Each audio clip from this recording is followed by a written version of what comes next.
Welcome back, bros. We are here with Jovana of nomadcapitalist.com. Now, I have been a follower of nomadcapitalist.com for many, many years. And if you're a nomad, you probably have too. Check out their website if you haven't, guys, nomadcapitalist.com. We're talking about flag theory. We're talking about lifestyle design. We're talking about offshore banking. We're talking about plan B / getting a second passport / second citizenship. We're talking about nomad lifestyle all around, optimizing your life to be location independent and optimized no matter where you are in the world. So, Jovana, welcome to the podcast. Thank you for having me. Yeah. So where are you located currently? Yeah, I'm currently located in Belgrade, Serbia. Okay. Awesome. Are you from there or? Yes, I'm actually from Serbia. I'm spending quite a lot of time traveling around, but let's say this is one of my bases. Awesome. So yeah, guys, she's a senior director at Nomad Capitalist, and today we're just going to talk about a bunch of things, have a conversation about trends and how to optimize your nomad life. So yeah, let's start over the general topic of like trends that you're seeing today. What are for someone like me, I'm a digital nomad and I'm an American specifically. I run my company remotely. All right. So my company is in the US. What are the things that you're typically seeing? What things should I look out for? And like, what are the trends or, things that I should know these days? Oh, sure. Well, there's actually a lot of things that, the person who has a company and is running a company really needs to be aware when, choosing this lifestyle. Obviously, for a U.S. citizen is a bit different compared to other citizens of the world, given that very unique tax system that the U.S. has, which is citizenship-based taxation. Again, no one besides Eritrea and we believe North Korea has it. So we're in a good company there. But yeah, so obviously we were all realizing nowadays that digital nomadism and this kind of trend of remote work and just being able to work from anywhere is increased after COVID, specifically. Like up until then, obviously, you had a group of, I would say, most of people consider them like enthusiasts that were, living and traveling and working that way. But now looking back, and that it was not necessarily a big group of people. But definitely after pandemic, we see more and more people opting for this kind of lifestyle, and more people that not necessarily previously thought about it starting to explore this idea. So for some, it is just working remotely. In some cases, maybe working from a different state in the U.S. Obviously, we see big migration within the states in the U.S. But for some others, it might be definitely moving full time or part time or just on a temporarily basis to other countries. So what was really interesting for me to see is that you kind of have a clear pandemic as a clear cut. Is that before it, I would say Southeast Asia was really big hub for nomads, which still is. But I'm seeing more and more people definitely choosing Central and Latin America. And it probably has something to do with their treatment of pandemic, because if we go back, we see that Southeast Asia was closed for most of the countries there were closed for a very long time, and they have very strict mandates. On the other side, a lot of Central American and Latin American countries were, if not wildly open, they were at least more flexible. They, didn't have very extensive mandates. They are allowing people in, and I believe that's the reason why we see more and more nomad opting for that area compared to what was happening before pandemic. So as an American, it's very unique that we have the citizenship based taxation.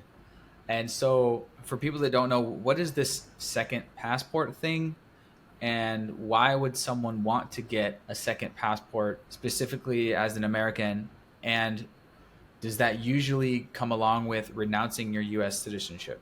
Um, yeah, well, I think also this is something that was increasingly happening during and after COVID pandemic. So obviously you had people, and we can say usually ultra high net worth people that were thinking or having second passport before it, but during this couple of years, I think everyone realized that their freedoms a certain way it might be interrupted, or they might not be allowed to move out freely or travel freely.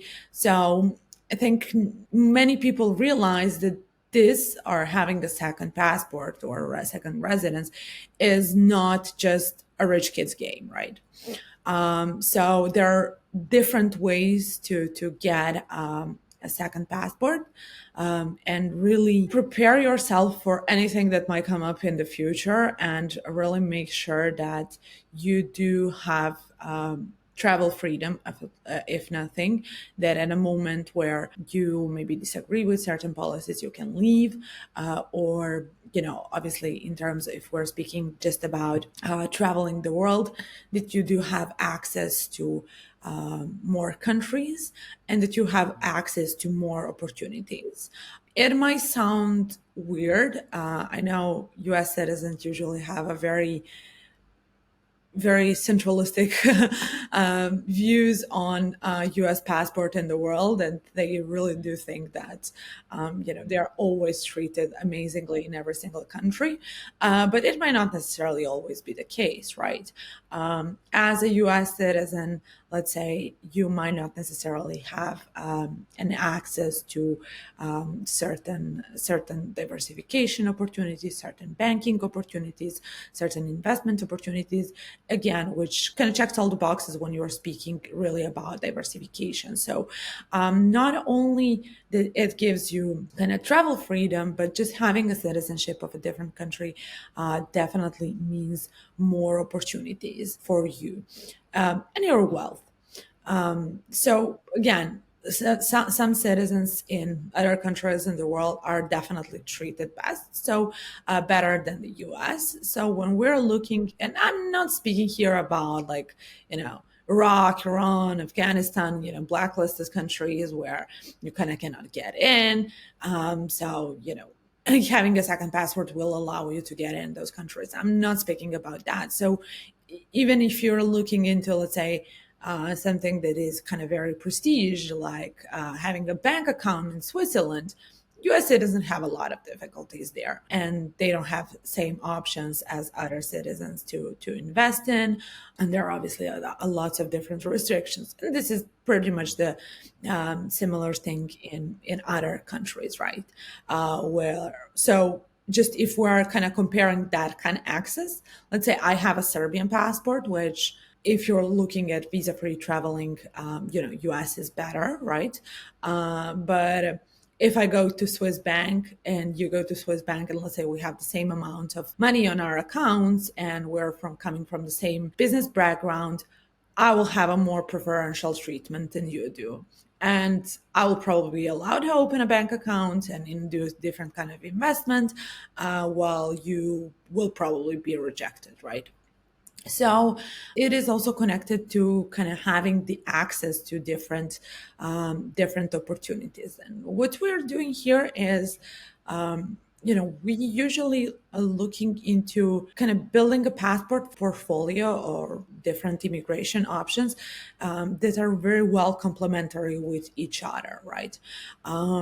So we're not looking to for our clients. Okay, it might happen, but if you have a US or Canadian or UK passport, they are usually the same quality passports. And what would do better for you in this case, instead of getting, let's say, US and UK and a Canadian and things like that, if you have like let's say, a passport that connects east and west, and bring it, all together, and that will kind of give you the ultimate access to different opportunities. If you're a high net worth individual American, what are the most common countries that you see them get the second citizenship? Sure. First of all, it kind of depends on what your goals are and what is Let's say my your, goal is to minimize how much you taxes want to. the most possible. Sure. So there are only a couple of options for U.S. citizens to minimize taxes. Obviously, that is with foreign earned income exclusion and kind of setting up a bit different corporate structure. It is with moving to Puerto Rico, which is, I think, very popular for crypto guys that want to lock their capital gain tax. Hmm. And obviously, kind of the ultimate way is renunciation. My personal opinion, and something that we advise our client, is that taxes cannot be the only reason why you want to renounce. And we often get people that say, yeah, I really want to get rid of US taxes. It's too much. I want to do, I can do better somewhere else. And then they kind of come back with a question, okay, if I renounce, how much time I can spend in the US? I Yeah. need to spend, let's say, 6 or 7 months in the US, but I still want to renounce. Why would you do that? So if you spend 6 months in the US on whichever passport, you will be a tax resident. Wow. So you will still pay US taxes.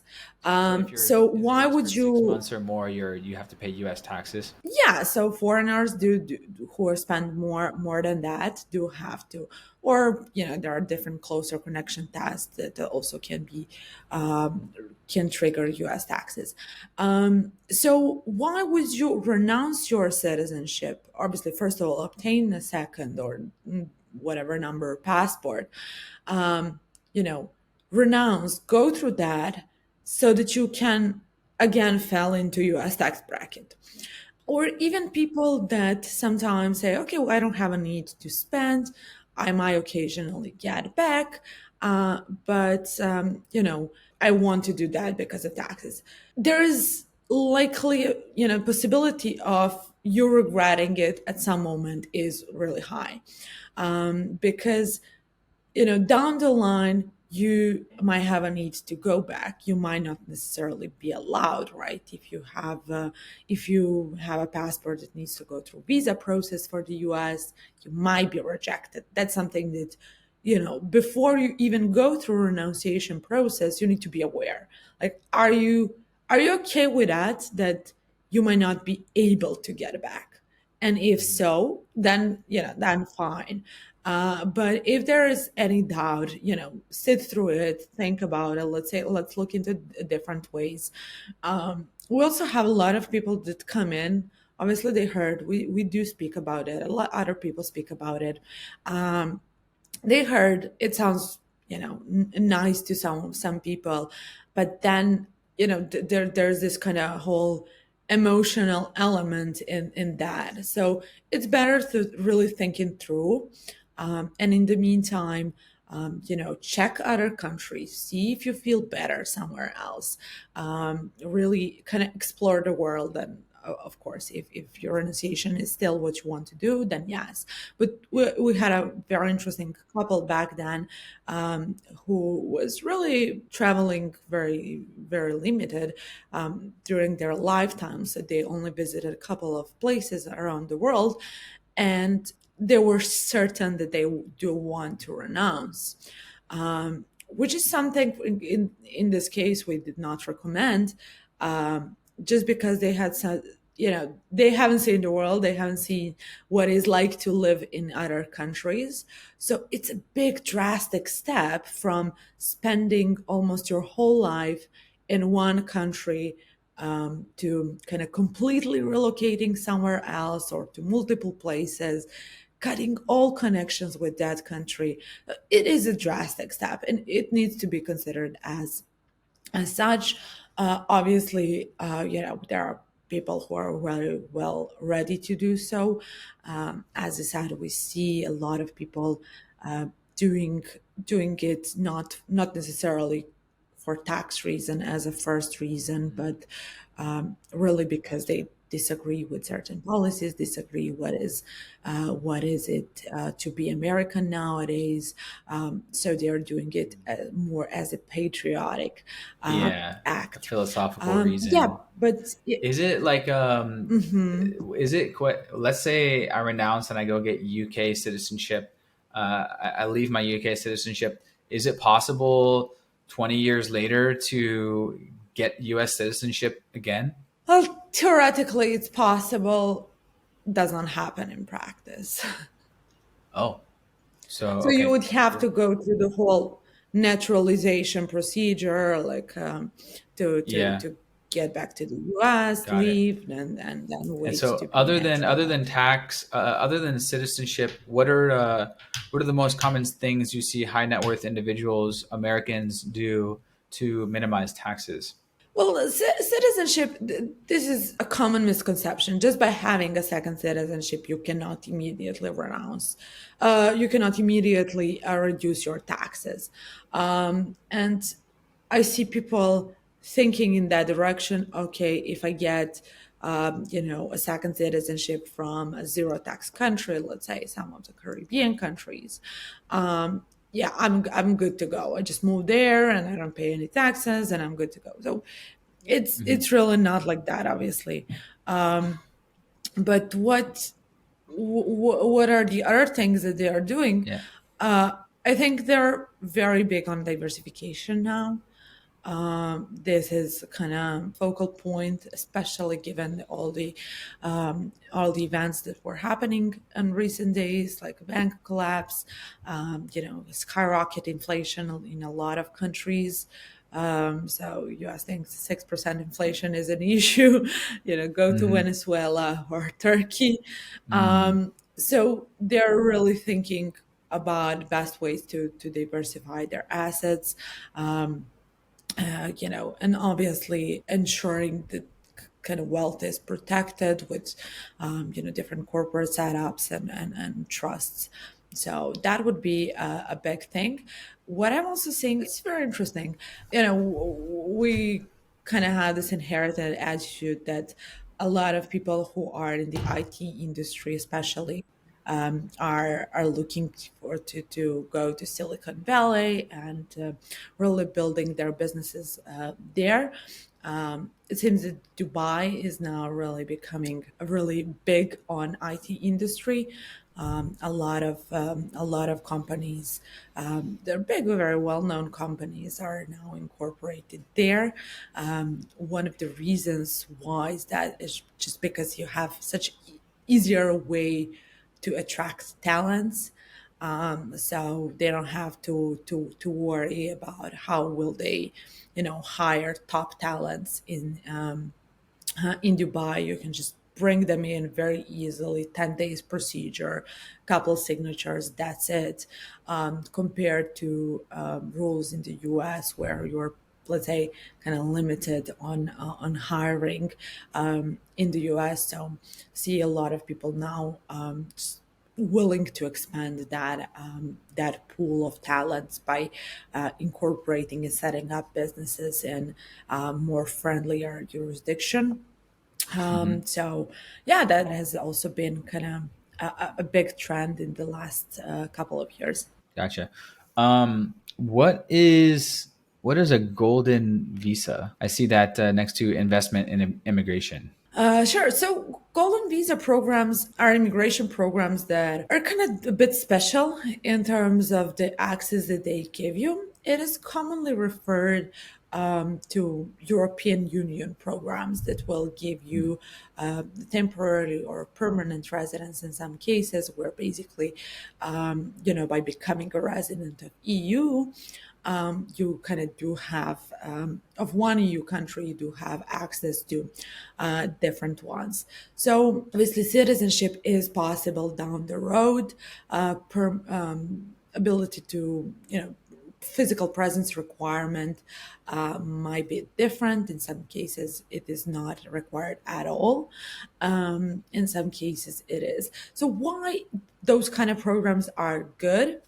Obviously, those programs are on an expensive side. You know, if you go, you can see that at least quarter of a million of euros will be required to get in EU. But they're good because again, you can, but you don't have to spend time in the country in order to maintain it, which is a good feature for people that just require access to EU, or they just want to have, let's say, one of bases. They want to travel around, or they might have to do some businesses in other countries. So they cannot commit their time and spend a lot of time in one country. Obviously, if you want, you can. If you want to live there full time, you can. You have access to, schools, whole educational system, or medical system, access to other EU countries. But and obviously, what is the big advantage of those programs is that for most of those, you do have an opportunity to get citizenship down the road. So Mm. Portugal was massive Hmm. when it comes to number of application for a golden visa, just because it was a good deal, right? You invest in real estate or you invest in different funds, you get residence. It was a temporary residence, but you get it. You don't have to spend time. You get citizenship at, let's say, 5 to 7 years down the road. Um, Language requirement for citizenship was pretty low. You didn't have to spend time there. So just by simply investing and, let's say, spending a holiday in Portugal, you were able to get citizenship in a couple of years down the road, and very good passport, and Mm. obviously access to the whole EU. On the other side, obviously, they're Mm. now canceling that program, most likely Mm. because it caused a housing crisis, apparently. But in most of the cases, the pressure is coming from the EU to cancel those programs. On the other Mm. side, you have Greece, also very similar program, but with one key difference. In order to get like Greek citizenship, you have to spend some time in the country, and you can get it theoretically 7 years down the road. But they require you to know Greek very well, Mm. which is mission impossible for most of people. Mm. It's a very difficult language. Also, you need to kind of pass history tests, civil tests, and a couple Yeah. other things. And so it's very hard to get it down the road. But as a residence option, it's a very nice one. Obviously, they might ease citizenship requirements since Portugal is now going away. They may pretty much replicate it, but again, Greece is giving very interesting tax advantages to certain people. So overall, it's kind of very good program if you want to live there, if you want to have or live actually anywhere in the EU. But if you are looking for a citizenship down the road, it's probably not the way to go, just because it's almost impossible. Like if you're looking for records, how many people got it in the last couple of years, it's a very low number. Gotcha. Gotcha. Okay. Yeah. Can you talk about a little bit about Nomad Capitalist and the services that you provide to clients, and like just so let my audience know like what you guys do if they're curious, like what you guys help with. Sure. I will. Can I get back to that in a moment? Just wanted to Sure. make a note to what your previous question was. Okay. It was kind of how people can get it, can get the second passport.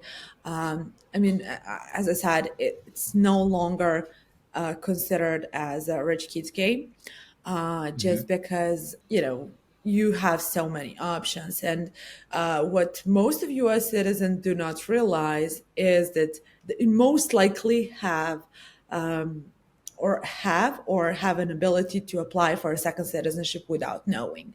And that is something that we called citizenship by descent. So if you have Hmm. ancestors coming from different countries in the world, like notably Europe, obviously kind of subject to different conditions, but you might be able to apply for a very good quality passport from some of the EU or European countries in general, or some other countries. So this is by far the most affordable option. The only thing is that you really need to go through hassle of finding all the documents and really being Uh-huh. able to demonstrate it. Hmm. But in general, it takes a couple of years to go through different procedures, but a lot of people are eligible for that. So and a lot of people do not even know. So, what we would always advise for people that might be thinking about second passport or just a second residence, or thinking about relocating, and how they can do that. It's again not easy, but Hmm. probably the most cost effective solution, right? If you have an ancestors that are coming from any other country, you can be looking into whether you are eligible, and you would be surprised that there's a lot of people who can very easily obtain amazing passports, Yeah. without And just putting so putting some basically, time. this is this is so interesting because I mean, pretty much every American, comes from Europe, right? Or somewhere American is country of immigrants, right? Basically, you need to just prove the lineage, and you have some documents to say, yeah, my ancestors, my great great grandfather, grandmother was born here, or Mhm. oh, okay. Yeah, so I guess people what can does check out not this work website for is a themselves. DNA test. Yeah, It's definitely, got an and we do application right provide here. that service, but so what it does not work is a DNA test. We see, like messages, people like, I did a DNA test and it shows me that I'm, I don't know, 30% this nationality and 20% that nationality. That doesn't work. So, what we usually explain to our clients is that there is a difference between uh, being eligible and being able to demonstrate. Yeah, I was looking at the citizenship by descent, and that looks very interesting because some folks, their grandparents or parents, and at very least great great grandparents, all of us Americans, we came from, right? We're all immigrants, and so it's pretty much you need to look for their birth certificates, right? That's what I saw on the application. hmm Yeah, so you basically need to look through all the documents that demonstrate that they were citizens. So, in some cases, if you have their birth certificate, maybe citizenship certificates, or passports, that's amazing, right? There, in most of the countries, there is one very important rule, which is demonstrating that no one in between, so you and your ancestor that you are applying for from, voluntarily renounced citizenship. So it's usually looked in the way that whether in a country dual citizenship was allowed. So in the US it was, but not all European countries. So sometimes, we need to go back and look. Okay, we might have, let's say, birth certificate from your, let's say, great grandfather or grandparents, but we need to see when they naturalize, when they obtained U.S. citizenship, and whether your parent or grandparent was born before and after. So there is a bit of nuances there. And obviously, in some countries, there are kind of very specific rules up until which generation you can apply. So a country would allow you to, let's say, apply only if your parent was a citizen of that country. But there is also a way to hack that, right? Let's say Germany. Germany allows you only through parents. So if your grandparents or one of your grandparents was a German citizen, and they came to the U.S. So technically, by just looking at the law, you cannot apply. But a person that can apply is one of your parents, right? Parents can And apply, once and your then you can parents apply. apply, then you can apply, right? So that's also what is important. A lot of people can be discouraged just by simply looking at, okay, I have a relevant ancestor that does not fit these boxes. But what we can do is then, okay, it might take more time, definitely, because we are waiting for your parents to get it and then you, but it is definitely worth it. Obviously, the downside of this is, well, there are not many downsides, but it's just this kind of, it is very time consuming that you actually find all of those documents because, sometimes birth certificates are also important, but they will ask for, as I said, naturalization. We had cases where some of those documents were lost, especially in Europe, like churches were were destroyed, archives were destroyed during wars. So not all the documents are available. And in those cases, what we would do is basically track like ship records, when someone left and which ship they came to the US, then basically backtrack everything. So it is time exhausting just because you need to dig through all of those documents. There is a lot of like if you call, I don't know, any European country in any village trying to get like baptism certificate, you'll usually get no as an answer. They don't want to be bothered by that, but then you need to, you know, push, and eventually get it. So, but it's also a very interesting process because when we did it for a lot of our clients, they really kind of discover a part of their family or their history that they were not even aware of. So, and this is the whole journey, how someone came from. We took Europe as an example, but a lot of other countries, how they came to the US, what they went through, what was their hometowns. So it is also kind of, let's say, a bit of an emotional experience finding out all of Yeah, those details about a family that in most of the cases yeah. people don't know.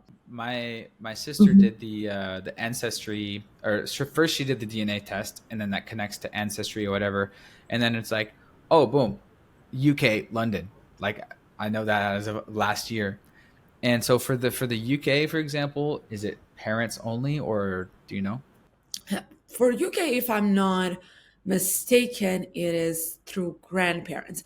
But again, DNA test is not a proof of anything. Like you Yeah, cannot use that as demonstration that you should claim your citizenship. yeah. That's, I guess that's a starting point, and then you can use the sites like Ancestry, where they at least starting. Okay, let's look back. Like if I have no idea, I'm an American guy, I have no idea. Okay, first let's look back, and then you can actually see names. It's very interesting, and then you can trace documents from there. Sure. Like some people may not even know. What about for Ireland? Do you know if it's parents, grandparents? Ireland is grandparents, but there are some exemptions where you can apply through great grandparents. They're allowing it in some cases. Again, if your parent applies, you can basically push it one generation Push back. it one. Oh, okay. Oh, Or if oh. your grandparents are, if your relevant grandparent is alive, they can also apply. Your Push relevant it back two parent can times. apply, and you can apply. In which case, you're Yeah. going to great grandparents. So Yeah, I'm looking at great great.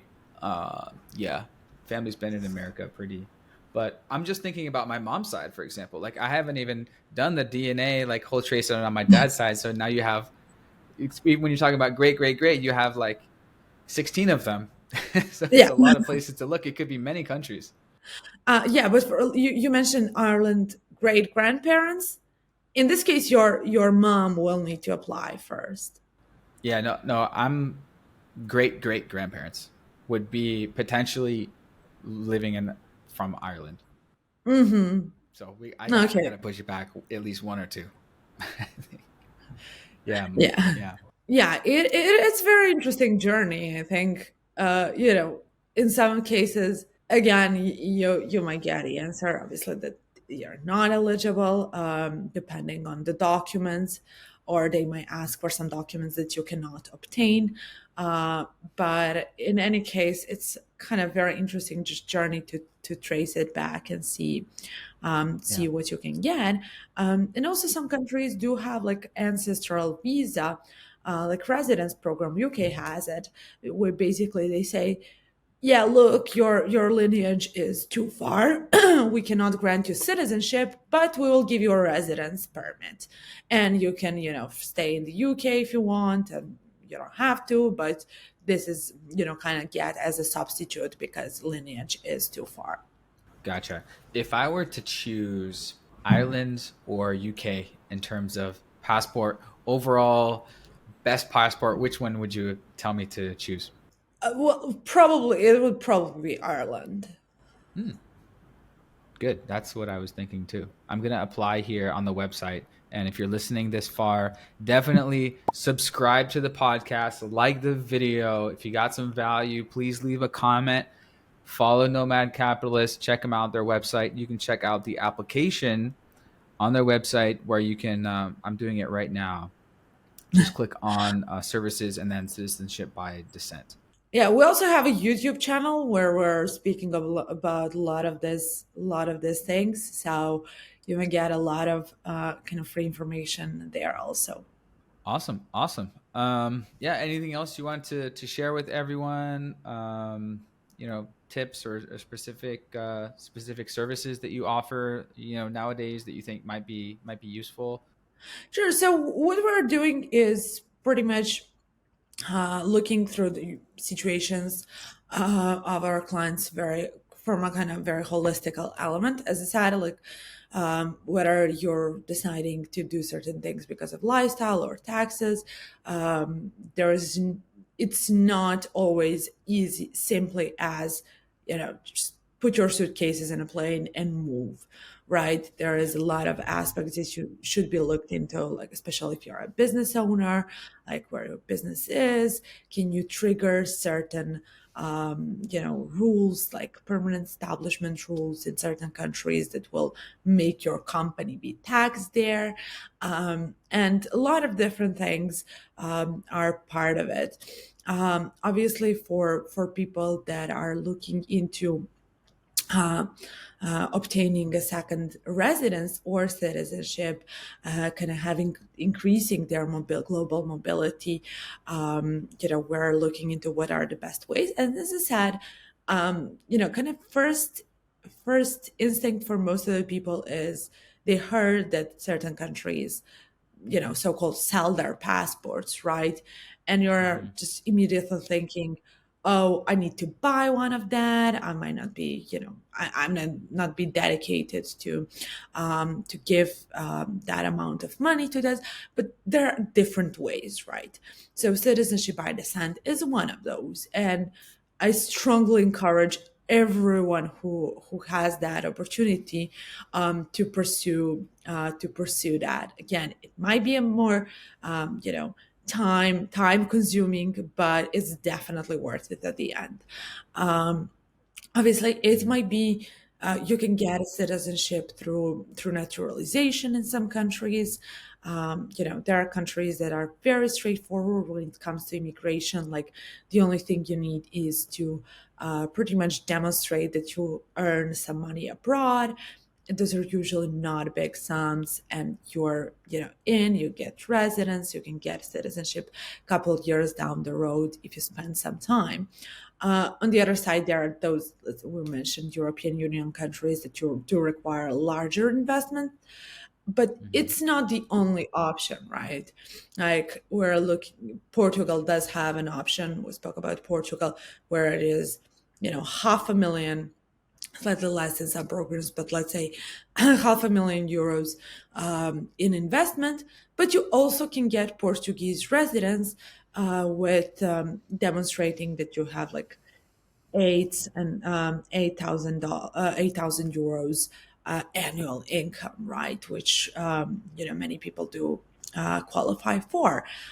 So there are different ways, and I will repeat what I said. It's not only for ultra high net worth individuals. It's not only for people who have to give millions and millions on certain passports, or hire tens of thousands of people. What I really liked, what this, let's say, post pandemic time brought us, is that more and more countries are realizing the value of digital nomads, and more countries are opening the doors to them. So, giving them different types of visas, allowing them to pursue citizenship a couple of years down the road. So, that is obviously very important aspect, and why I said it depends on your goals and whether you want to invest time, whether you want to invest money in order to pursue a citizenship. Exactly. Gotcha. Gotcha. So, yeah, there you go, guys. Overall, be aware of your options. There are things you can do to optimize your lifestyle design, and yeah, build your optimal situation for you and your goals. So check out the YouTube channel. It looks super awesome. 632,000 subscribers, tons of videos.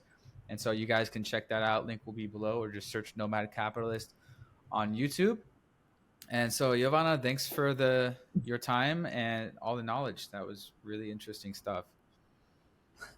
Thank you. It was great speaking with you.